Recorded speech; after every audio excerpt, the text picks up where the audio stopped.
Salam sehat buat sobat kicau dimanapun berada. Kali ini kita akan coba membahas bagaimana caranya menjodohkan burung, ya, baik kacer ataupun murai batu, dan hal-hal apa yang perlu kita perhatikan ketika kita berencana ingin ternak burung, ya, baik murai batu ataupun kacer, ya. Kita mulai dari kandangnya, ya. Kandangnya kalau saya ini ukuran 80 lebarnya, panjangnya 2 meter dan tingginya 2,5 meter. Jadi kalau misalnya teman-teman punya areal yang cukup lebar, lebarnya bisa dibuat 90 cm seukuran kawat hijau, ya, kawat ram ini. Kita buat ukuran lebarnya 90 cm agar tidak perlu dipotong lagi kawatnya. Oke. Jadi untuk perlengkapan di dalam yang perlu dibuat, ada mangkok tempat minum, ya, sekalian tempat mandinya. Ada toples tempat jangkriknya, ya.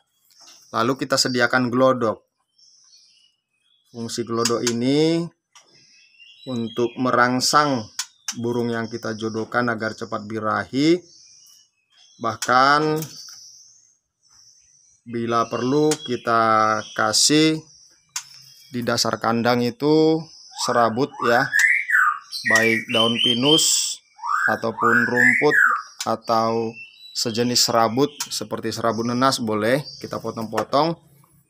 Tujuannya untuk merangsang burung yang akan kita ternak, khususnya birahi dari betina, agar cepat birahinya dapat dan dia unjal sarang, ya. Demikian juga dengan si jantan, kalau birahinya sudah dapat, maka dia akan masuk ke dalam glodok, ya. Oke. Cara menjodohkan yang biasa saya lakukan, biasanya yang betina saya taruh di kandang kecil seperti ini, teman-teman, ya. Pertanyaannya, kenapa tidak yang jantan di kandang kecil, ya?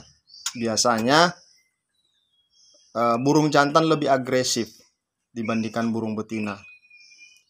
Makanya burung jantan biasanya saya lepaskan di kandang bebas, lalu burung betina saya taruh di kandang kecil. Dan biasanya karena jantan lebih agresif, maka dia yang akan sering mendatangi si betina, ya. Tanda-tanda sudah mulai jodoh, biasanya yang perlu kita perhatikan yaitu birahi si jantan, ya. Kita usahakan birahi di atas emosi, ya. Biasanya si jantan yang sudah birahi biasanya gacor. Selain itu, si jantan yang sudah birahi akan masuk ke dalam glodok, ya, memanggil-manggil si betina. Kalau sudah demikian, bisa kita coba melepaskan si betina, ya. Kita lepaskan sambil kita pantau. Kalau misalnya sudah tidak tarung, berarti sudah aman. Terus dipantau untuk 1 hari. Kalau bisa, ketika kita melepaskan si betina, kita melepaskannya waktunya di sore hari, ya. Di sore hari. Kita lepaskan di sore hari, sekitar pukul 5 sore atau pukul 4 sore. Kita pantau sampai misalnya suasana agak gelap. Lalu besok paginya juga bisa tetap kita pantau. Jika aman, bisa dilanjutkan, ya. Jika misalnya tidak aman, kira-kira tidak aman, si jantan biasanya kalau misalnya nakal dan menghajar si betina, bisa kembali si betina kita masukin ke dalam kandang kecil. Lalu si jantan kita perhatikan birahinya, ya. Untuk menaikkan birahi, biasanya bisa kita kasih kroto, telur semut, atau bisa kita kasih juga ulat bambu, bisa kita kasih cacing ya, agar birahi si jantan bisa naik ya, birahi di atas emosi. Kalau si betina, agar dia cepat birahi, bisa kita kasihkan ulat Hongkong, tapi jangan terlalu banyak sobat kicau ya. Misalnya di sore hari kita kasih 5 ekor ya. Tapi cacing pun boleh kita kasih, telur semut boleh, kroto boleh ya. Tapi yang saya perhatikan, yang lebih dominan mendongkrak birahi si betina yaitu ulat Hongkong. Itu pengalaman saya. Kalau tidak cocok, jangan diterapkan ya. Yang selanjutnya, kalau misalnya seperti yang saya katakan tadi, si jantan birahinya sudah cukup, sehingga ketika kita lepaskan si betina di kandang bebas, si jantan tidak mengejar, tidak menghajar, kondisi aman. Selanjutnya yang perlu kita perhatikan yaitu gelodoknya ya. Gelodoknya tidak perlu dibuat yang permanen, kita buat dari kardus bisa. Tujuannya kita mempergunakan ini bisa kita pakai 1 kali pakai saja ya, mencegah agar tidak ada guram atau binatang lain yang ada di dalam yang juga bisa tidak baik, atau piyiknya nanti tidak sehat ya. Kalau misalnya dari karton, panen sekali bisa langsung kita buang, kita buat lagi ya. Ini gelodok saya buat dari karton ya. Dan itu di dinding saya buat paku ya. Jadi gelodoknya saya cantolkan di paku, jadi gelodoknya bisa diambil ketika kita panen ya. Gelodoknya diambil ya, kardusnya dipotong, jadi piyiknya bisa tetap di dalam kardus. Lalu besok harinya bisa kita masukin lagi gelodoknya di sore hari.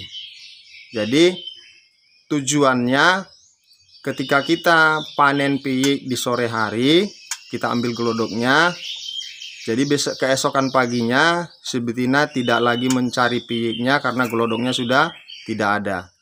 Tetapi di sore hari atau esok harinya bisa kita masukin kembali gelodoknya ya sobat kicau, karena si betina sudah lupa dengan piyiknya ya.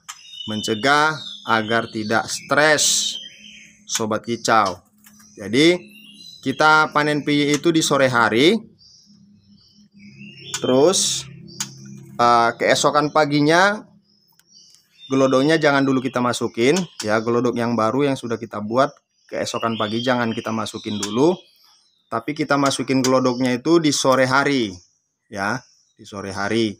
Seperti yang saya katakan tadi, tujuannya agar si betina tidak stres karena anaknya diambil, dan saya percaya bisa cepat kembali birahi, paling lama 1 minggu sudah bertelur ya.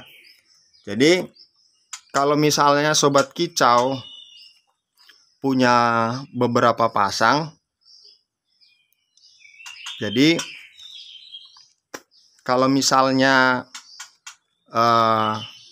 burung yang kita ternak lagi ngurak, ada sebagian orang burungnya dicabut, tapi ada sebagian juga burungnya tidak dicabut. Seperti ini, burungnya tidak saya cabut ya, agar nanti setelah selesai mabung kita tidak perlu kembali menjodohkannya. Ini pasangan burung saya yang lagi mabung, lagi ngurak ya. Yang betina lagi dorong ekor itu, yang jantan pun lagi dorong ekor. Tapi si betina ada sayapnya yang belum jatuh, saya perhatikan itu ya. Jadi sobat kicau, yang perlu diperhatikan ketika kita menjodohkan burung murai batu atau kacer ya, kita perhatikan birahi si jantan, kita usahakan agar birahi di atas emosi ya, agar tidak terjadi pembantaian. Baik sobat kicau, demikian dulu sampai di sini ulasan kita bagaimana cara menjodohkan burung, ya. Salam ternak sampai manak, salam sehat dan tetap semangat.